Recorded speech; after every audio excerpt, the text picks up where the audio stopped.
Hey guys, Jamila Valid here. Thank you so much for coming back. If it is your first time here, I appreciate you stopping by today, and I sincerely hope that you will consider subscribing and becoming a part of the most beautiful family in the whole wide world, boo-boo.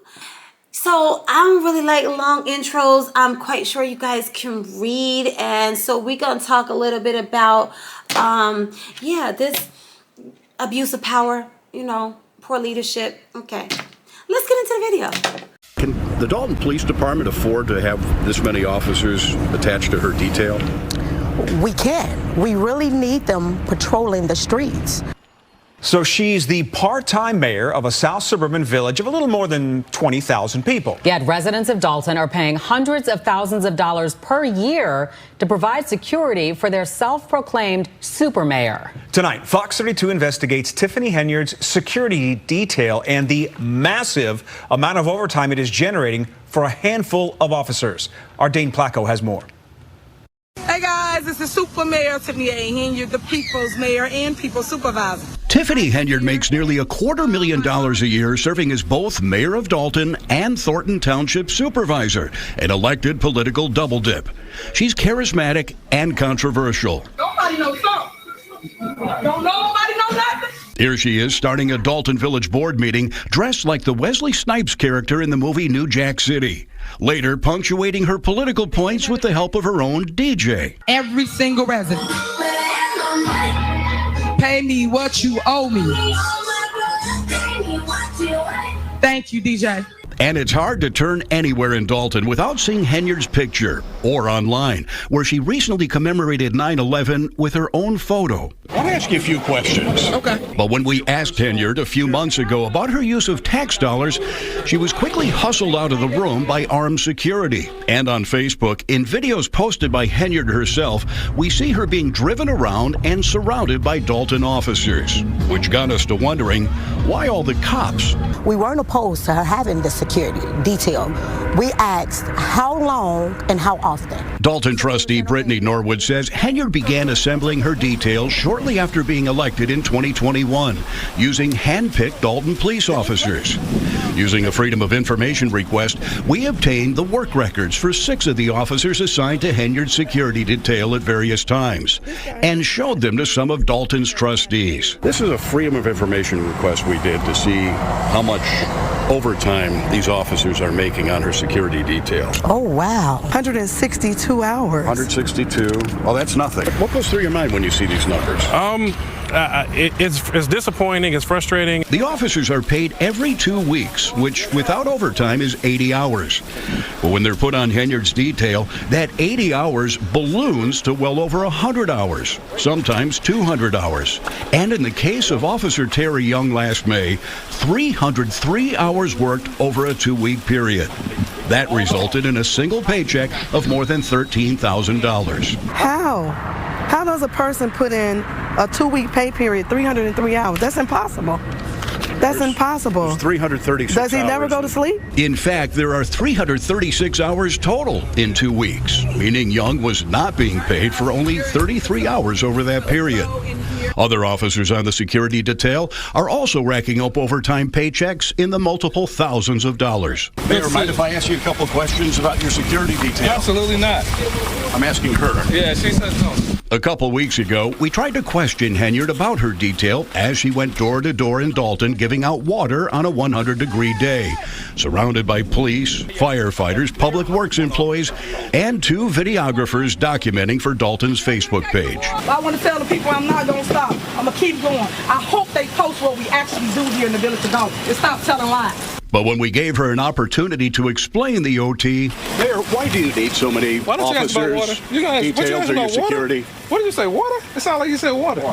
Earlier that day, we watched as a Dolton cop drove Henyard from her other job at Thornton Township to a Mexican restaurant for lunch. Trustees say the security detail picks the mayor up at her home in the morning and is with her until she's dropped off at night, often taking her on errands and shopping. Does she need a security detail? Absolutely not. Why? Why would you need a security detail? Oh, she loves it. She just loves it. She loves the detail. I think it makes her feel as if she's like a superstar. Dolton trustees have filed a lawsuit against Henyard, saying she's not justified the need for security and is spending hundreds of thousands of dollars on it without the board's approval. I see no justification whatsoever, and more than that, it's really a detriment to the residents of Dolton. How so? The residents, if we would take the same money and put it on officers patrolling the streets, then the residents will see a much better presence and public safety would be better. We've had a few shootings, so we need the extra police patrolling our streets instead of patrolling her. And we found Dolton credit card statements showing that Henyard takes the detail with her even when she travels out of town, spending thousands of dollars on plane tickets, lodging, and meals for the officers. Mayor, why are you taking all the officers out of town with you? Isn't that a waste of taxpayers' money? Let's go to this one right here. Anything you want to say to defend yourself on this? As for the village's finances, trustees say Dolton is now getting sued by some vendors for failure to pay its bills. In the last 2 fiscal years, we're $5 million in the hole, and a big part of it is the security detail. It's embarrassing. Embarrassing. It's embarrassing. You don't see the governor with a detail as hers. That lawsuit over the mayor's detail has not yet been settled. On Monday, we emailed a list of detailed questions to Henyard's spokesman, but never received a response. Dane Placco, Fox 32, Chicago. Okay, so let's talk about abuse of power. This is a little different for me because I normally talk about the other type. The romantic and intimate type. But this is abuse of power. Let me just say this. I do have a little bit of experience with local and state government, and I'm not going to specify. I'm not going to specify. Here's the problem. When we look for whether or not somebody is qualified, we look for their experience. You know, in the cases of the political arena, we're often looking for their likability, whether or not they are popular to some extent. And none of these things really tell you about a person's character. Matter of fact, the more manipulative you are and the more willing you are to lie and to deceive people, the more people will like you. Let me explain how that works. The most two-faced people are well-liked. Why? Because being well-liked is everything to them. Check out my videos on TikTok, y'all. I talk all about narcissism. Narcissism reaches into every area of relationships, whether it is professional relationships, romantic, intimate relationships, or familial relationships.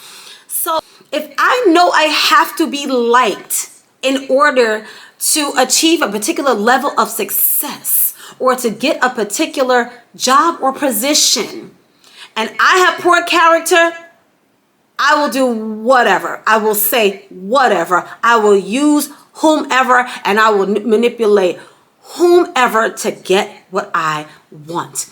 That's the problem, because the very things that we look for are things that a liar has mastered. They have mastered appearing to be likable, appearing to be charismatic. Okay, I talk about all of this in my TikTok videos. Y'all got to check them videos out.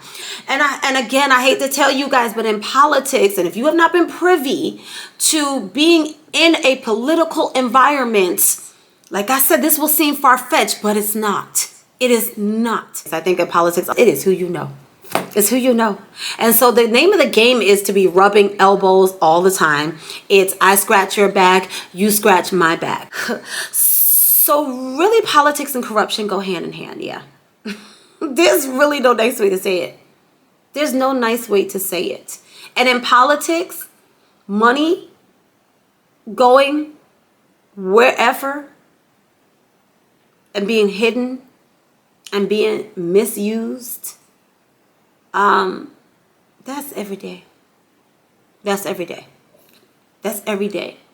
She happened to get caught.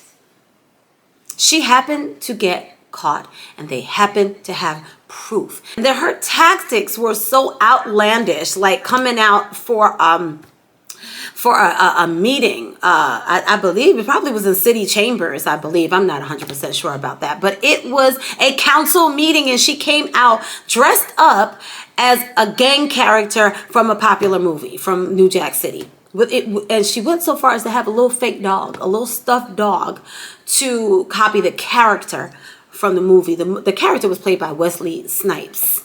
And he was a drug kingpin. And then at another meeting, another council meeting, she had a DJ that would interject as if she was rapping when she was addressing city council. Pay me what So like I you said, her tactics were so outlandish that I think she drew a lot of attention to herself, but that did not work in her favor. It didn't work in her favor. So what happens a lot of times, I've noticed that when there's very, very poor character and women are leaders, this is something that I have unofficially observed through life experience many times, a bunch of times. Here's the thing. If you watch these people in action and how they do their jobs, supposedly do their jobs, it really more closely resembles the way high school girls behave. It really does. Because it's all about the clique. It's all about who you can control. And it's never about the work. It's never about the people of that city or state. It never is. It never is. It's a game where you say whatever, do whatever, use whoever, and in the hopes of maintaining your position, and the hopes of winning the next election, and then the next election. And it never ends. And it never ends, okay? So it can be very hard to get rid of these people also once they are in office. It's just a shame. It's just a shame that she is disgracing the office. She's not only disgracing the office, she's disgracing herself. But then, you know, we've always talked about how we need more people of color to represent our communities so that we are treated the way we should be treated, so that our rights are protected. And then we've got somebody in office like this lady who's just playing games. She's just playing games. She's just doing literally just willy-nilly all over the place, doing whatever the heck she feels like doing. It's as if she has no sense of what she should be doing. It's as if she has no clue.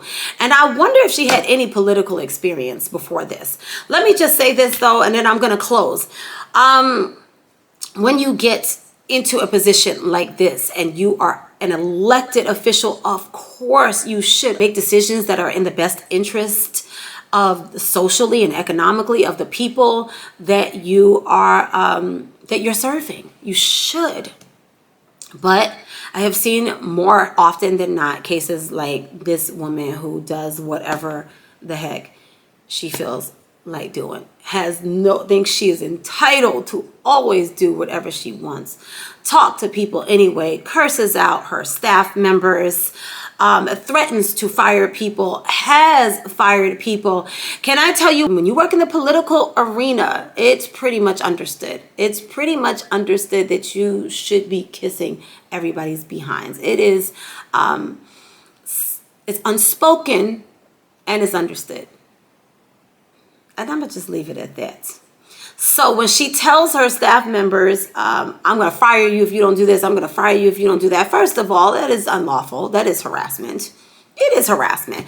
But again, in politics, there's a lot that goes on, including harassment, that is just tolerated by people who feel they have no choice but to tolerate it. And every now and then, there is somebody who steps up and says it's not worth it, who leaves, who can walk away. You know, the lesson is going forward, y'all stop just voting for anybody. Stop just voting for anybody, and don't vote for somebody just because they're black. I'm sorry. I'm sorry. Yes, I said it. I said it. As much as I would love to see us progress, we have got to be more intelligent. Did we progress in any way, shape, or form? That state, the government, did they progress? The people of that city, Is anybody doing better? Has there been any actual measurable progress, tangible progress since this woman has been in office? Okay, so let's stop being so naive and thinking just because someone is black, just because they're female, we put them in office, they're going to do what they need to do. Let's be smarter and closely examine who we are electing. Let's not be so naive and just because we see a face of color, go ahead and cast our ballot for them to move right into office. Guys, do a little research. We're on the internet every single day. Maybe this happened for a reason. I don't know. There's a larger picture here. We don't know everything. We don't have all the answers. But guys, please do your research before you go voting for people, okay? Because there's a lot of this. There's a lot of this. And honestly, I'm just a little tired of seeing grown women behave like teenage girls. This is who they are. A lot of them, every single day. And again, I said she's disgracing the office because is this every woman that is an elected official? No. Is this every black person or black woman that's an elected official? No. But unfortunately, when people get a spotlight and they have a platform, they do, and their behavior is this bad, it does make it harder. It does absolutely make it harder for everybody else. So, yeah, ladies, we want to be respected in this world. So be respectful. Be respect-worthy. You're just greedy, and you don't care how you treat people. Please understand there's such a thing as karma. Please understand there's such a thing as sowing and reaping, and you can't pay your way out of that. You can't fire somebody to avoid that. You can't really hire somebody new who's going to take care of your karma for you. So it is in your best interest. Clean up your act. Lady, clean up your act. This is just ridiculous. And I say ridiculous, R-E-E, yes. Ridiculous. You are an embarrassment. You are a disgrace. Everything about how you handle your political associations, relationships with women and men, it is disgraceful across the board. You're stealing money. Your inability to even hold intelligent conversations at council meetings without being insulting, without lying. I'm just going to say it, boo-boo. Your character is trash. And it's going to come back to you. It's going to come back to you. For all these people out there who think I could just do whatever and I could just abuse power because I have it, and they run around stepping on everybody's daggone necks. Hey, I've witnessed it. I've experienced it firsthand. It didn't matter how well I did a job. What mattered was I kissing anybody's behinds and was I in cliques? Yeah, okay. Guys, like, share, please subscribe. I'm going to be back with another video in the blink of an eye. Hit the notification bell. That way you will not miss a new video when I upload. And I hope you all are enjoying your most beautiful life, being your most beautiful selves and not being like this one. A mess. Bye, guys. When they say she get it from her mama, I'ma say you got it right. Body with a scum polite. Don't be in the humble type. Tell me, is you down? Cause I'm tryna go up tonight.